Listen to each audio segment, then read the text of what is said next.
Bollywood silver screen presenting lion. इस कहानी की शुरुआत में एक बच्चे को दिखाया जाता है जिसका नाम सरू है। सरू अपने बड़े भाई गुड्डू के साथ ट्रेन में कोयला चोरी कर रहा होता है। दरअसल ये लोग बहुत गरीब हैं, इन्हें अपनी गुजर बसर के लिए चोरी करनी पड़ती है। ये दोनों ट्रेन से बहुत सारा कोयला चोरी करते हैं और उस कोयले को एक दुकान में बेचने के लिए जाते हैं। उसी दुकान में जलेबियां भी बन रही होती है। सरू अपने बड़े भाई से कहता है कि मुझे जलेबी खानी है। उसका बड़ा भाई कहता है कि एक दिन मैं तुम्हें जलेबी ज़रूर खिलाऊंगा। उसके पास इतने पैसे नहीं है कि वो अपने छोटे भाई को जलेबियां खिला सके। सरू कहता है कि एक दिन हम दुकान की सारी जलेबियां खरीद लेंगे। अब कोयले के बदले में थोड़ा सा दूध दिया जाता है और ये दोनों भाई खेलते हुए अपने घर वापस पहुंच जाते हैं, जहां पर सरू और गुड्डू की एक छोटी बहन भी है।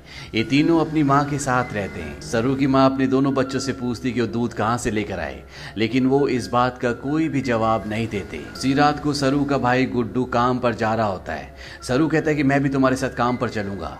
उसका भाई कहता है कि तुम मेरे साथ नहीं चल सकते क्योंकि काम पर बोरियां उठानी पड़ती है और इस काम के लिए तुम बहुत छोटे हो। सरू अपने सिर के ऊपर चेयर उठाकर दिखाता है, साथ ही साथ वो साइकिल भी उठाने की कोशिश करता है। सरू कहता है कि मैं कोई भी काम कर सकता हूँ। सरू की जिद करने पर उसके भाई को उसे अपने साथ ले जाना पड़ता है। ये दोनों के दोनों एक ट्रेन स्टेशन पहुँचते हैं। सरू अपने भाई गुड्डू की गोद में ही सो जाता है। उसका भाई उसे उठाने की कोशिश भी करता है पर सरू बहुत छोटा है, उसे बहुत नींद आ रही होती है। वो कहता है कि मुझे सोने दो। सरू का भाई गुड्डू उसे एक बेंच पर लिटा देता है और कहता है कि मैं कल सुबह काम कर कर वापस लौट जाऊंगा, तुम यहीं पर रहना। जाने से पहले सरू अपने भाई को कहता है कि जब तुम लौटोगे तो जलेबी लेकर आना। वो कहता है कि ठीक है। सरू कहता है 2000 जलेबियां। इसके बाद उसका भाई गुड्डू काम पर चला जाता है। कुछ ही देर बाद जब रात और भी गहरी हो जाती है, स्टेशन पूरी तरह से खाली हो जाता है। इस पूरे स्टेशन पर सिर्फ एक ही बच्चा होता है और वो होता है सरू। सरू वहीं प्लेटफॉर्म पर खड़ी एक ट्रेन में जाकर बैठ जाता है। कुछ ही देर बाद उसे नींद आ जाती है।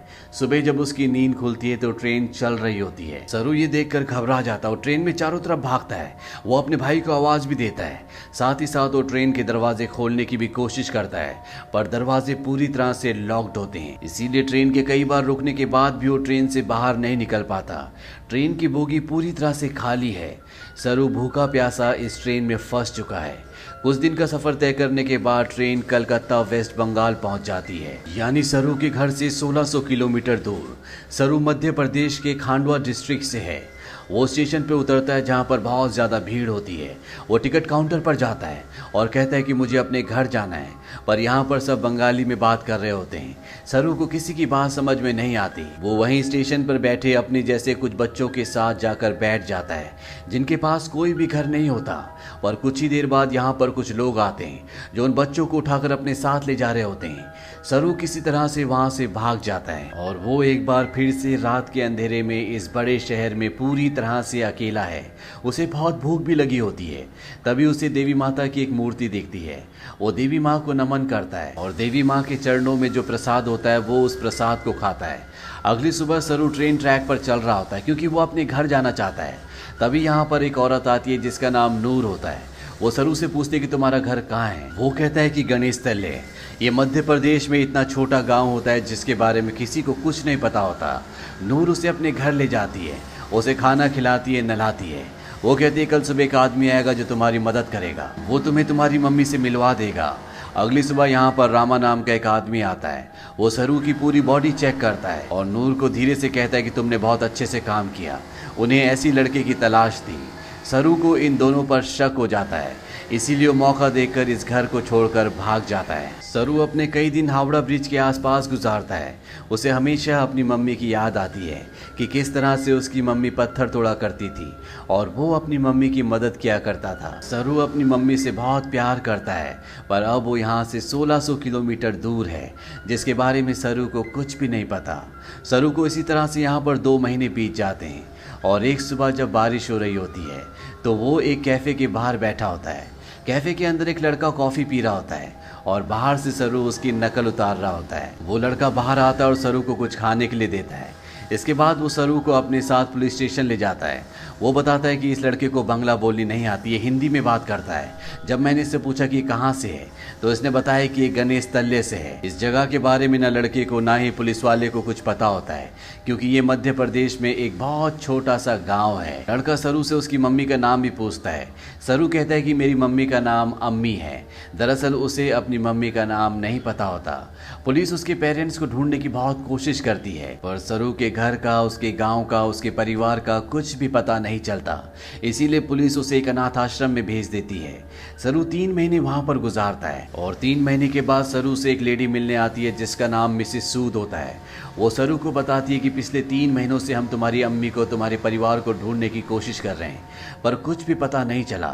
हमने न्यूज़पेपर में इश्तेहार भी दिया, जिस न्यूज़पेपर को हर रोज 1.5 करोड़ लोग पढ़ते हैं, पर इसका भी कोई फायदा नहीं हुआ।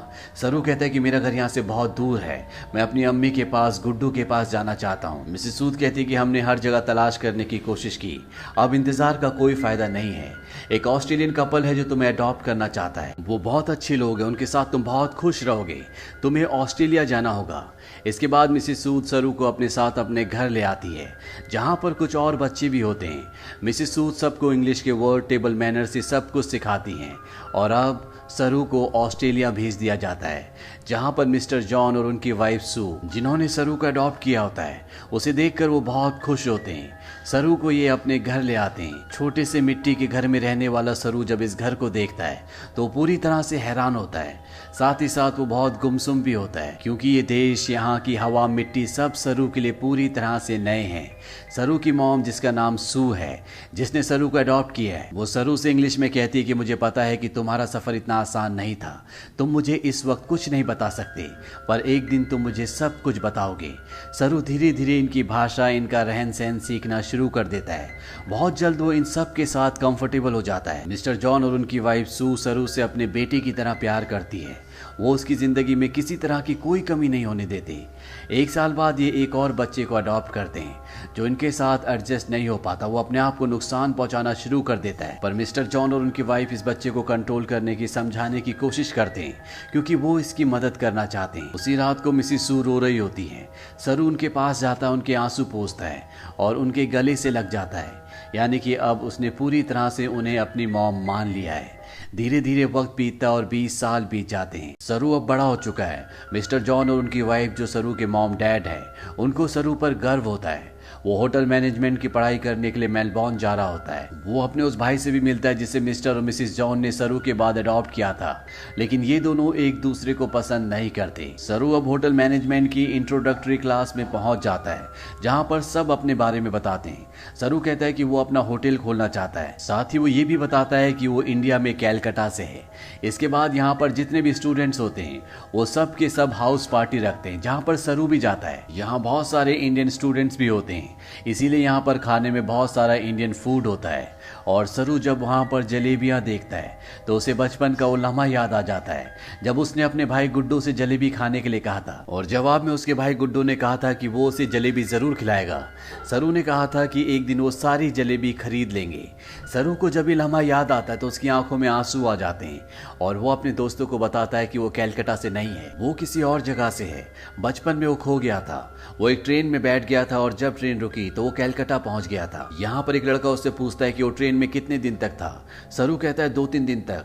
वो लड़का उसके गांव का नाम पूछता है। सरू कहता है गणेश तले, लेकिन सरू को अब ये भी नहीं पता कि वो अपने गांव का नाम अच्छे से प्रोनाउंस कर पा रहा है कि नहीं, क्योंकि उसे हिंदी बोलनी नहीं आती, वो अब सिर्फ इंग्लिश बोल सकता है। यहाँ पर एक लड़का उससे कहता है कि कैलकाटा के हावड़ा ब्रिज से, जहाँ पर तुम बचपन में पहुंचे थे, अगर वहां से हम टाइम और ट्रेन की स्पीड को कैलकुलेट करें और वापस जाएं तो हम तुम्हारे गांव के आसपास के रेडियस में पहुंच सकते हैं। यहाँ पर एक लड़की उसे गूगल अर्थ के बारे में बताती है। वो कहती है गूगल अर्थ के सहारे तुम दुनिया की किसी भी जगह को ढूंढ सकते हो, पर सरू इस बारे में और ज्यादा बात करने से मना कर देता है। इसके बाद ये पार्टी से निकल जाते हैं। सरू के साथ एक लड़की भी होती है जिसका नाम लूसी होता है। ये दोनों एक दूसरे की तरफ अट्रैक्टेड होते हैं, इसीलिए रात को ये दोनों एक दूसरे के फिजिकली बहुत क्लोज हो जाते हैं। अगली सुबह जब सरू उठता है तो उसे अपने पेरेंट्स की, अपने घर की, अपने गाँव की याद आती है। उसे एहसास होता है कि उसके खो जाने के बाद उसकी मॉम, भाई बहन उसके लिए कितना परेशान हुए होंगे। इसीलिए गूगल अर्थ एप्लीकेशन के जरिए, साथ ही साथ स्टेशन से अपने घर की जो दूरी होती है उसकी कैलकुलेशन करके हर तरह से अपने गांव गणेश तले को ढूंढने की कोशिश करता है, पर उसकी सारी कोशिश पूरी तरह से बेकार हो जाती है। धीरे धीरे वक्त बीतता और 3 साल बीत जाते हैं। लूसी का और सरू का रिश्ता अब और भी गहरा हो चुका है। ये दोनों एक दूसरे से बहुत प्यार करते हैं, पर सरू आज भी अपने परिवार के लिए परेशान है। उसे कई बार अपने भाई की छवि दिखती है। उसे एहसास होता है कि उसका भाई उसे कह रहा है कि उसे घर चले जाना चाहिए। सरू अपने परिवार की यादों में उन्हें ढूंढने में इतना खोया होता है कि धीरे धीरे वो लूसी से अलग हो जाता है। वो लूसी से कहता है कि तुम मुझसे बेहतर इंसान डिजर्व करती हो। लूसी और सरू अलग हो जाते हैं। कई महीनों के बाद लूसी को सरू जब एक दिन एस्केलेटर पर देखता है तो वो उससे बात करता है। वो लूसी से कहता है कि वो उसे बहुत मिस करता है। इसके बाद एक बार फिर से दोनों एक दूसरे के बहुत क्लोज आ जाते हैं। लूसी सरू से कहती है कि तुम्हें अपनी मॉम के पास जाना चाहिए, उन्हें तुम्हारी जरूरत है। सरू अपनी मॉम के पास जाता है जिनकी तबीयत खराब होती है। सरू को आज तक ये लगता था कि उसकी मॉम ने उसे इसलिए अडॉप्ट किया क्योंकि वो कभी माँ नहीं बन सकती, पर सू सरू को बताती है कि मैं माँ बन सकती थी, पर मैंने और तुम्हारे डैड जॉन ने डिसाइड किया था कि हम 2 बच्चों को अडॉप्ट करेंगे, क्योंकि इस दुनिया में बहुत सारे ऐसे बच्चे हैं जिन्हें माँ बाप की, परिवार की जरूरत है। वो सरू को अपने बचपन का एक एक्सपीरियंस भी बताती है। वो कहती है कि मेरे डैड बहुत ज्यादा अल्कोहल पीते थे, वो एक अच्छे इंसान नहीं थे। मैं हमेशा डरी डरी रहती थी और एक दिन जब मैं अपने घर के पीछे गई तो मैं चाहती थी कि धरती मुझे निगल ले। तभी मुझे खेत की दूसरी तरफ एक बच्चा दिखा जिसकी ब्राउन स्किन थी और अगले पल वो बच्चा मेरी साइड में खड़ा था। उस पल मुझे एहसास हो गया कि अब मेरी जिंदगी में सब कुछ ठीक होगा। फिर तुम और तुम्हारा भाई मेरी जिंदगी में आए, लेकिन अब तुम मुझसे बात नहीं करते, मुझे तुम्हारी जरूरत है। सरू को यहाँ पे एहसास होता है कि उसे अपनी मॉम का साथ देना चाहिए और साथ ही वो अपनी बायोलॉजिकल मदर को भी ढूंढना चाहता, अपने भाई को ढूंढना चाहता है। इसीलिए एक बार फिर से वो गूगल अर्थ पर अपने गांव को ढूंढने की कोशिश करता है और जब वो इंडिया के अलग अलग हिस्सों को जूम करके देखता है तो उसे वो जगह दिख जाती है जहाँ पर उसकी मॉम पत्थर तोड़ा करती थी। इसके बाद वो धीरे धीरे आसपास के पूरे एरिया को सर्च करता है और उसे अपना गाँव, जिसका नाम गणेश तलाई है, वो मिल जाता है। उसे पता चल जाता है कि उसका गांव मध्य प्रदेश के खांडवा डिस्ट्रिक्ट में है। इस बात से बहुत खुश होता है। वो ये बात लूसी को और अपनी मॉम को भी बताता है। उसकी मॉम भी उसके लिए बहुत खुश होती है क्योंकि उसकी मॉम और उसके डैड चाहते हैं कि वो इंडिया जाकर अपने परिवार से मिले। सरू अब भारत आ जाता है और वो उस जगह पहुंच जाता है जहां पर उसने अपना बचपन बिताया था। वो धीरे धीरे बचपन की यादों से आगे बढ़ता हुआ उस घर तक पहुंच जाता है जहां पर बचपन में वो अपनी मॉम, अपने भाई और अपनी बहन के साथ रहा करता था। पर अब इस घर में कोई भी नहीं रहता। वो आस पड़ोस से पूछने की कोशिश भी करता है पर उसकी भाषा किसी को भी समझ नहीं आती और ना ही अब वो हिंदी समझ सकता है। तभी वहां पर एक आदमी आता है जिसे इंग्लिश आती है। सरू उसे अपने भाई का और अपनी बहन का नाम बताता है। उससे पूछता है कि जो परिवार पहले इस घर में रहता था अब वो कहाँ चला गया, पर वो आदमी उसकी बात का जवाब नहीं देता, वहां से चला जाता है। पर कुछ ही पलों के बाद वो लौट कर आता है और सरू को इशारा करता है। सरू जब उस तरफ जाता है तो वो देखता है कि सामने से एक बूढ़ी औरत आ रही होती है और ये औरत और कोई नहीं बल्कि वो होती है जिसकी गोद में सरू ने अपना बचपन बिताया था। ये उसकी बायोलॉजिकल मॉम होती है। वो उनके गले लगकर बहुत रोता है। सरू की मॉम आज तक इस गांव को छोड़कर इसीलिए नहीं गई थी क्योंकि उसे यकीन था कि एक दिन उसका बेटा लौटकर जरूर आएगा। सरू की बहन भी यहाँ पर होती है।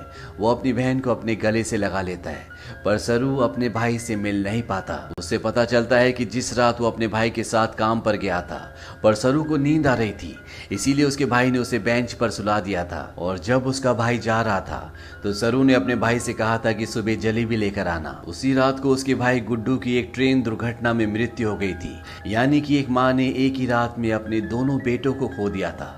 पर उसकी उम्मीद, ईश्वर पर उसकी आस्था थी जो इतने सालों तक वो अपने छोटे बेटे सरू का इंतजार करती रही और आज 25 सालों के बाद उसका बेटा वापस लौट आया।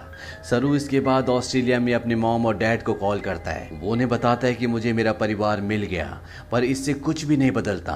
आज भी आप मेरे लिए वही हो जो पहले थे, आप मेरे मॉम डैड हो। इसके बाद सरू उन सभी जगहों पर जाता है जहां पर वो अपने भाई के साथ खेला करता था और इन जगहों पर जाकर उसे अपने बचपन की याद आ जाती है जब वो इन्हीं रास्तों पर अपने भाई के साथ चला करता था। सरू को यहाँ पर एक और बात पता चलती है कि उसका नाम सरू नहीं बल्कि शेरू है, जिसका मतलब होता है लायन।